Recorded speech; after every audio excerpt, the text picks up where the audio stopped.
Hello दोस्तों, AutoCAD के इस यूट्यूब चैनल में आप सभी का स्वागत है। आज हम ये जो स्क्रीन में आप ऑब्जेक्ट देख रहे हैं, इस ऑब्जेक्ट को बनाएंगे, यानी इसका 3D व्यू या पिक्टोरियल व्यू ड्रॉ करेंगे। तो पिक्टोरियल व्यू ड्रॉ करने से पहले हमें ऑटोकैड के वर्क प्लेटफॉर्म पर कुछ सेटिंग चेंज करनी पड़ेगी। तो क्या क्या सेटिंग्स का हमें ध्यान रखना है? सबसे पहले हमें जो सेटिंग्स का ध्यान रखना है वो ये कि हमारा जो वर्क स्पेस है, जो स्क्रीन आपको नज़र आ रही है यहाँ पर, ये वाइट है। आपके नॉर्मली ब्लैक स्क्रीन भी होती है, वो हम चेंज भी कर सकते हैं। तो ये स्क्रीन जो है, हमारा वर्क स्पेस कैसा होना चाहिए? ये 3D मॉडलिंग होना चाहिए। तो सबसे देखिए टॉप बार पे यहाँ पे ऑप्शन लिखा हुआ आ रहा है 3D मॉडलिंग। तो यहाँ पर अगर ये ड्राफ्टिंग एंड एनोटेशन लिखा होता, इसका मतलब हमारा वर्क स्पेस 3D नहीं है। तो हमें 3D बेसिक भी सिलेक्ट नहीं करना है, क्योंकि उसमें सारे ऑप्शंस नहीं मिलते हैं। 3D मॉडलिंग पे हमें ऑलमोस्ट सारे एडवांस कमांड भी मिल जाते हैं। तो हम 3D मॉडलिंग पे क्लिक करेंगे तो हमारा वर्क स्पेस 3D हो गया, ये हमने कंफर्म कर लिया है।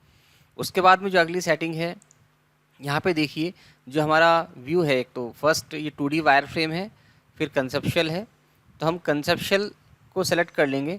अगर आपका बैकग्राउंड ब्लैक है तो आप शेडेड या शेडेड विद एजेस भी कर सकते हैं, क्योंकि अगर अभी आपका हमारा जो इस स्क्रीन पे आप देख रहे हो ये वाइट स्क्रीन है। तो यहाँ पे अगर आप शेडेड या शेडेड विद एजेस पे बनाओगे, फिर उसको 3D में कन्वर्ट करोगे तो ब्लैक नज़र आएगा।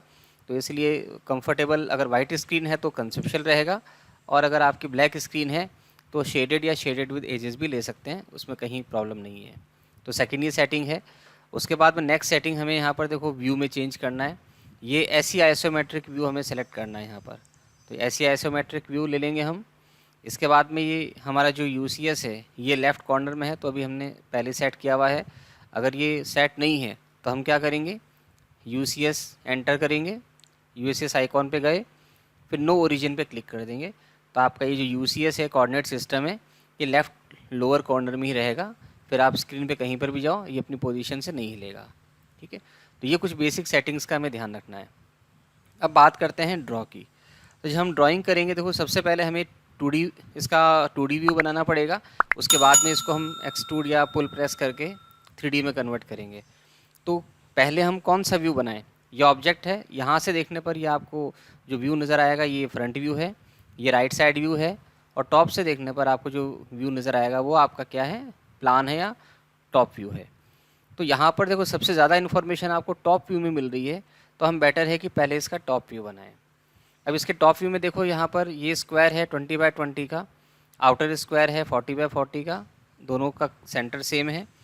और ये जो स्क्वायर है इसका साइज़ 30x30 है, और बड़ा वाला स्क्वायर है आउटर स्क्वायर, इसका 60x60 है, ये भी कंसेंट्रिक है।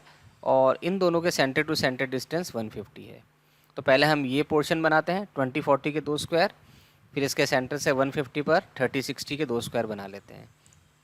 तो इसके लिए क्या करेंगे, हमने रेक्टेंगल कमांड क्लिक की, कोई भी सूटेबल पॉइंट लिया और 20x20 का पहले बनाते हैं। तो एक्स कोऑर्डिनेट दिया 20, कॉमा लिखकर हम वाई कोऑर्डिनेट देंगे 20, एंटर।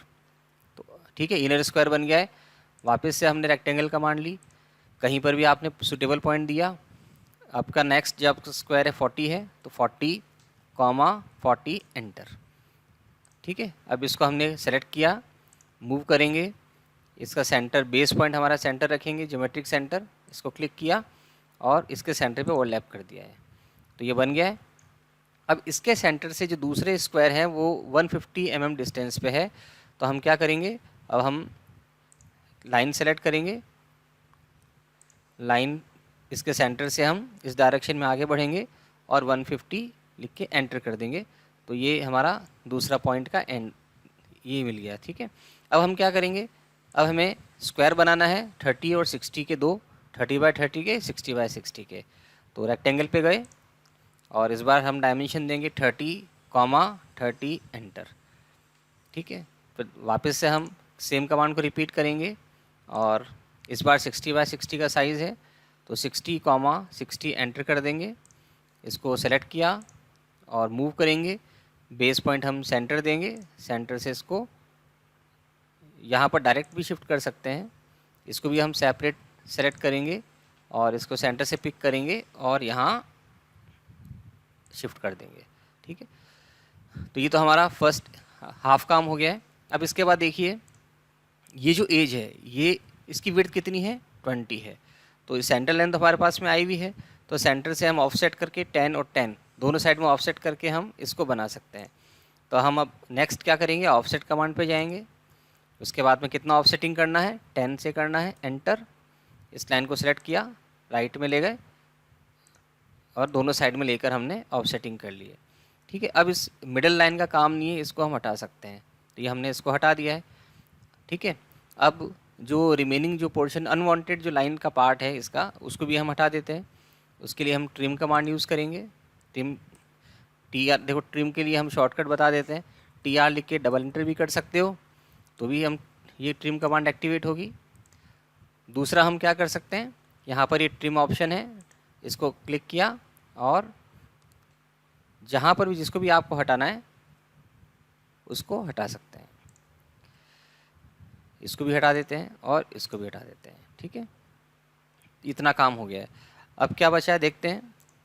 अब देखिए ये जो एज है ये एंड इस एंड से मिला हुआ है, सिमिलरली इसका उस साइड में भी इतना ही होगा, सिमेट्रिक है ऑब्जेक्ट। तो हम क्या करेंगे, इस बार लाइन कमांड पे जाएंगे, इस पॉइंट पर हमने रखा, इस पॉइंट पे लेके चले गए, एस्केप करके हम कमांड से बाहर आ गए। किसी भी कमांड से बाहर आना है तो हम एस्केप करके बाहर आ सकते हैं। वापस से लाइन कमांड को रिपीट करना है तो आप लाइन ऑप्शन भी सेलेक्ट कर सकते हो, और या फिर स्पेस बार आप एंटर करोगे तो हम प्रीवियस कमांड पे चले जाएंगे।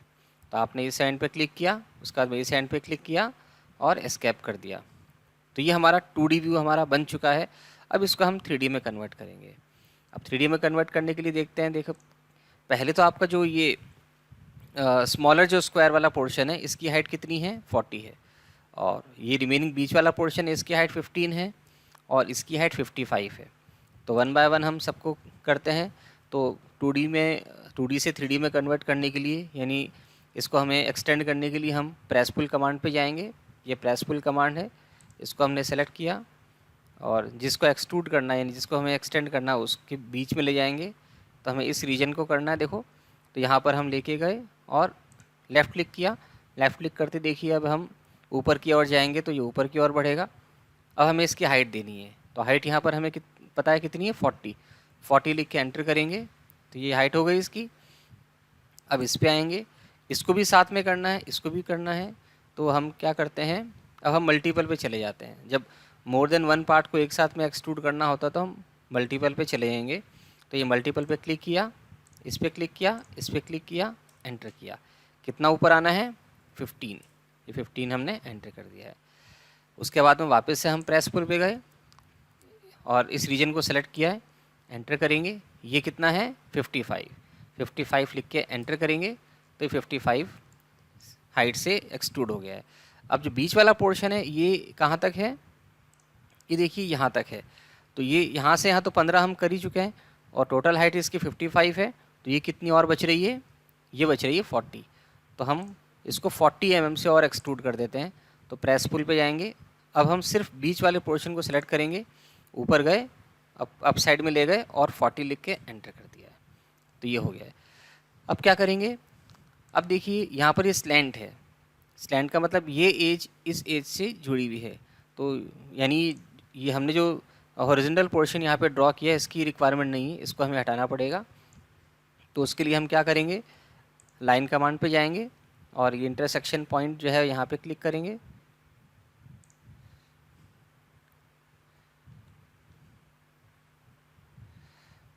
लाइन कमांड पे गए, इस पॉइंट पे हमने क्लिक किया, उसके बाद में यहाँ पे आ गए।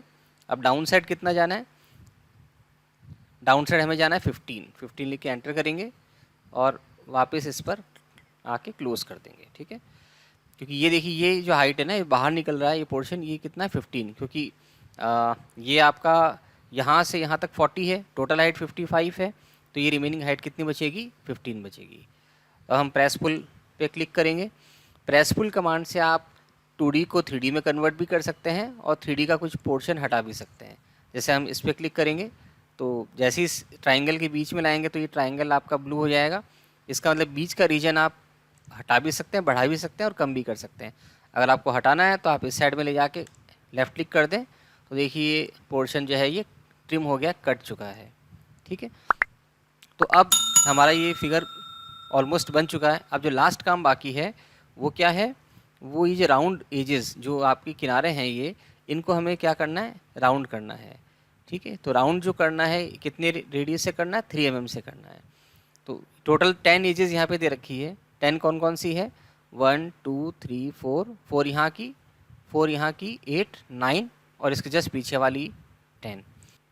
अगर हम ये चाहते हैं कि जितनी भी एजेस हैं उन सबको हम एक साथ फिलेट कर लें, तो उसके लिए हमें इस चीज़ का ध्यान रखना है कि हमें सभी ऑब्जेक्ट्स को हमें जॉइन करना है। तो ये जॉइन होनी चाहिए, सेपरेट नहीं होनी चाहिए। तो उसके लिए हम सॉलिड यूनियन पे जाएंगे। ये आपका कमांड सॉलिड यूनियन है, इस पे गए और हमने वो पूरा एरिया सेलेक्ट कर लिया। ठीक है, उसके बाद में एंटर कर देंगे। सभी ऑब्जेक्ट्स के डिफरेंट पार्ट्स को एक सेलेक्ट कर लो, उसके बाद में एंटर कर दो। तो अब ये आपका देखो सिंगल ऑब्जेक्ट हो जाएगा। अब हम सभी एजेस को एक साथ में राउंड ऑफ कर सकते हैं। तो अब हम क्या करेंगे, फिलेट कमांड पे गए, उसके बाद में राइट क्लिक करके हम देंगे रेडियस। रेडियस कितना है, 3 mm, एंटर। और उसके बाद में हम किसी भी एक एज को सेलेक्ट कर लेंगे। इसको हमने सेलेक्ट कर लिया है, फिर एंटर करेंगे। अब हम चाह रहे हैं कि सारी एजेस एक साथ राउंड हो जाएं, तो हम चेन ऑप्शन पे क्लिक करेंगे। हमने ये चेन ऑप्शन क्लिक किया, फिर जितनी भी एजेस हैं जिनको हमें करना है, आप उन सबको आप सेलेक्ट कर सकते हैं। तो हम उसको अब सेलेक्ट कर लेंगे। तो हमने सारी जो एजेस हैं इन सबको 1 बाय 1 क्या किया है, सेलेक्ट कर लिया है। देखिए यहाँ पर 4 + 4 + 2 सारी एजेस सेलेक्ट हो चुकी हैं। और अब हम क्या करेंगे, एंटर करेंगे, एक बार और एंटर करेंगे। तो अभी सारी जो एजेस हैं ये आपके क्या देखिए राउंड हो चुकी है, फिलेट हो चुकी है। तो ये आपका ऑब्जेक्ट जो है वो कंप्लीट हो चुका है, रेडी है। अब इसका हम कलर भी चेंज कर सकते हैं। अगर हम ऑब्जेक्ट का कलर चेंज करना चाह रहे हैं तो उसके लिए हमें डबल क्लिक करना पड़ेगा ऑब्जेक्ट पर, और जैसे ही डबल क्लिक करेंगे तो ये आपका इंटरफेस ओपन हो जाएगा। फिर हम बाय लेयर पे जाएंगे और जो भी हम कलर चूज़ करना चाह रहे हैं वो कलर हम सेलेक्ट कर सकते हैं। डिफरेंट कलर्स के यहाँ पर ऑप्शंस आपको मिलेंगे। कुछ स्टैंडर्ड जो फेमस कलर्स हैं वो आपके सामने हैं। ये रेड, येलो, ग्रीन, सियान, ब्लू, मैजेंटा, वाइट। वाइट में आपको यहाँ पर कंसेप्चुअल बेस हमने दिया है तो ये ग्रीन नज़र आएगा। अब देखिए इसके अलावा और भी अगर हम कलर चूज़ करना चाहते हैं तो सेलेक्ट कलर पे जाएंगे और यहाँ पे जो भी हम और ऑप्शंस हैं, बहुत सारे कलर्स हम चूज़ कर सकते हैं। तो हमने एक 3D व्यू कंप्लीट कर लिया है। तो नेक्स्ट वीडियो में हम इसकी डायमेंशनिंग करेंगे डिफरेंट पार्ट्स की। तो डायमेंशन के लिए आप इसका नेक्स्ट वीडियो ज़रूर देखिएगा। Thank you.